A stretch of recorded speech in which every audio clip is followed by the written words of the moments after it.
He already said to the New York Post today that he doesn't care about the polling. He doesn't care about what the American people think, and he may put troops on the ground. What is happening to the man that I supported, the man that said no more foreign wars, no more regime change, promised it on the campaign? J.D. Vance promised it. Tulsi Gabbard promised it. All of them promised it. And we're a year in, and we're in another fucking war, and we've got American troops being killed. This video goes on, I think, for 15 minutes.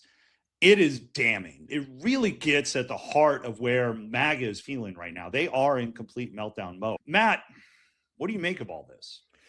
It continues a pattern that Democrats have been living with painfully for years now. It's even been lampooned on Next Week Tonight, where John Oliver says, "We got him, we did it," and drops a banner. And it's every time it seems like Trump is in trouble or his MAGA coalition is cracking. It doesn't quite pan out.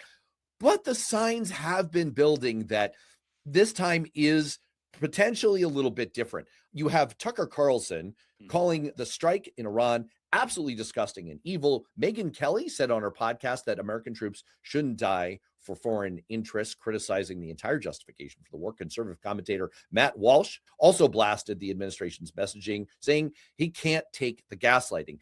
I would like to pair that with emerging polling from Navigator Research showing that 12% of self-identified MAGA Republicans now regret their vote in 2024. 23%, that's nearly 1/4 of all non-MAGA Republicans, people like you who don't consider themselves to be MAGAs, but are still self-identified Republicans. Almost 1/4 of them now regret their vote from 2024. That is a crack. That is an unimpeachable sign of a crack in the Republican coalition. It shows just how fragile this coalition really is. And Trump and others like to say, we won, and so therefore I can do whatever I want. The reality is he brought in some voters who thought we were not going into war, that we would never go into war. What this really hurts is J.D. Vance. It really means you're not going to build that coalition ever again.